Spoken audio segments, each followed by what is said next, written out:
Sejam muito bem-vindos a mais uma análise. Hoje a gente vai mergulhar em um assunto que é literalmente uma questão de vida ou morte. O delicado e constante ato de equilíbrio que a gente chama de homeostase ácido-base. Para quem curte entender como a nossa máquina funciona de verdade, esse é um dos conceitos mais fascinantes da fisiologia. Sério, são essas regrinhas invisíveis que salvam vidas todos os dias nas UTIs. Mas para começar, a gente precisa entender o que é essa tal de homeostase. E já adianto, não é uma calmaria estática, não. É um ato de equilíbrio superativo e, convenhamos, bem precário. Imagina que o nosso corpo é tipo um equilibrista em cima de um monociclo. Ele tem que trabalhar ativamente e sem parar para não deixar o sistema inteiro entrar em colapso. Qualquer inclinaçãozinha de nada para um lado já exige um ajuste na mesma hora para evitar a queda. E essa imagem do equilibrista ilustra super bem como a biologia funciona lá no nível químico. É como se fosse uma gangorra mesmo. De um lado, a gente tem o ganho de ácidos e bases, do outro, a perda. O nosso organismo fica o tempo todo pesando o que entra e o que sai, para manter tudo no mais perfeito equilíbrio. Sem essa compensação constante, a gangorra celular simplesmente despenca. E a gente definitivamente não quer isso. Então, para entender tudo isso, nossa análise vai seguir 5 passos bem lógicos. 1. O que é homeostase? 2. O perigo para as proteínas. 3. Pulmões e rins no controle. 4. Entendendo os distúrbios ácido-base. E, por fim, 5. O desafio da gasometria. Vamos lá, seção 1. O que é homeostase? Indo bem direto ao ponto, no nível mais básico da química, a brincadeira toda se resume aos íons de hidrogênio. Um ácido é qualquer espécie química que age como um doador de íons hidrogênio, o famoso H+. Já a base faz o caminho inverso. Ela é uma receptora, ou seja, ela recebe o H+. O equilíbrio perfeito entre doar e receber é exatamente o que dita a estabilidade dos fluidos do nosso corpo. O que nos leva à seção 2. O perigo para as proteínas. Aqui a coisa começa a ficar intensa porque a gente vê o limite milimétrico em que a vida opera. O pH fisiológico normal dos nossos fluidos fica ali numa janela incrivelmente apertada, entre 7,35 e 7,45. E tem um grande detalhe: como a escala de pH é logarítmica, mudar só uma unidade inteira significa, na verdade, um aumento ou uma diminuição gigantesca, de 10 vezes, na concentração de íons hidrogênio, ou seja, é um ambiente zero margem para erro. Dá uma olhada no impacto dessa química nas nossas proteínas. Elas são moléculas muito sensíveis. O ambiente dita a forma delas. Numa situação de acidose, com excesso de H+, as cargas elétricas originais da molécula são alteradas. Já numa alcalose, rola uma doação forçada de H+. E nos dois cenários, o resultado é um desastre. Muda a carga, muda a forma. Isso é o que a gente chama de desnaturação. A proteína perde a estrutura e, junto com isso, perde a função biológica. É o tipo de coisa que pode levar a uma falha sistêmica no corpo todo. Seção 3. Pulmões e rins no controle. Para a gente memorizar fácil, a biologia gosta de usar a regra de 3. A gente tem 3 frentes de defesa trabalhando sem parar. A primeira são os tampões, uma resposta química imediata que segura a onda nas pequenas mudanças de pH. A segunda linha é o sistema respiratório, que age rápido em questão de minutos. E a terceira linha de defesa é o nosso poderoso sistema renal, que faz uma regulação mais lenta, levando horas ou até dias, mas que é extremamente eficaz e duradoura. E a ponte que liga tudo isso acontece através de uma única equação mediada pela anidrase carbônica, que, aliás, é uma das enzimas mais rápidas da natureza.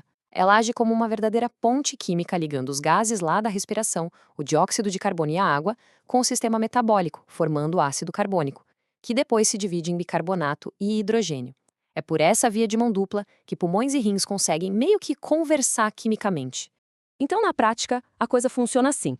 O sistema respiratório cuida da parte rápida, tirando ou segurando o CO2, controlando o lado ácido da força.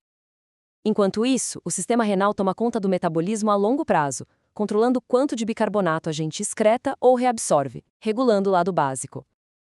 É esse equilíbrio dinâmico entre o CO2 dos pulmões e o bicarbonato dos rins que mantém o nosso corpo estável e saudável. Vamos para a seção 4, entendendo os distúrbios ácido-base. Antes de sair procurando problema, a gente tem que saber os valores normais de cor, né? Aqueles números sagrados de um exame de gasometria. O pH normal, como a gente já viu, é de 7,35 a 7,45. A pressão de dióxido de carbono, o PCO2, que mostra como está a respiração, tem que ficar entre 35 e 45. E o bicarbonato, que dedura o estado metabólico, de 22 a 26. Com esses números na cabeça, a gente monta tipo um mapa mental, uma matriz diagnóstica que vai ser o nosso grande guia. A lógica até é bem elegante. Se a bagunça começou no bicarbonato, caindo para uma acidose ou subindo numa alcalose, o distúrbio é metabólico. Agora, se o CO2 sobe e derruba o pH, a gente tem uma acidose respiratória. E se o CO2 cai, jogando o pH lá para cima, aí a gente está lidando com uma alcalose respiratória. E agora, a melhor parte. Seção 5. O desafio da gasometria. Olha só esse primeiro caso prático. Analisando aqui os dados, o pH está em 7,52, acima do normal, então a gente tem uma alcalemia. O bicarbonato está em 22, ali no limite inferior do aceitável, mas repara no PCO2, está despencando lá para 28. Com o pH alto e o componente respiratório super baixo, a lógica aponta direto para uma coisa: alcalose respiratória. É um quadro clássico de quando o paciente respira rápido demais, hiperventilando numa crise de ansiedade aguda ou de dor extrema. Bora para o segundo cenário. O pH está caindo, marcou 7,28, uma acidemia bem clara. O bicarbonato está em 27, um pouquinho alto, talvez até tentando compensar a situação. Mas o verdadeiro vilão dessa história está no PCO2, que disparou para 58. Esse excesso absurdo de gás carbônico preso no corpo puxou o pH para baixo. É o diagnóstico na mosca de uma acidose respiratória. A gente vê isso direto em pacientes com problemas pulmonares crônicos, quando a doença resolve dar aquela agravada. Agora, o terceiro caso já é bem mais tenso. Um pH de 7,15 é gravíssimo, um risco real e imediato para as células. O PCO2 está em 30, o que mostra os pulmões trabalhando desesperadamente, hiperventilando para tentar expulsar o ácido. E por que isso? A resposta está do bicarbonato. Ele está literalmente destruído, marcando apenas 10. Uma perda absurda de bases. Esse é o retrato clássico e bem severo de uma acidose metabólica, que pode rolar numa crise diabética grave ou numa falência renal crônica. O que nos traz ao nosso último caso, o enigma final. Prestem bastante atenção nesses números. O pH está indicando alcalemia, em 7,55. O CO2 está um pouquinho alto, em 48. E o bicarbonato, bem, esse disparou lá para 34. Pensando na lógica da gangorra química e em todas essas regras de ouro que a gente acabou de destrinchar hoje, fica aqui o desafio. Que peça quebrou o equilíbrio desse sistema e como a gente nomeia esse distúrbio? Vou deixar esse mistério no ar para vocês quebrarem a cabeça e fixarem de vez o que a gente conversou aqui. Um grande abraço, muito obrigado pela companhia e até a nossa próxima análise.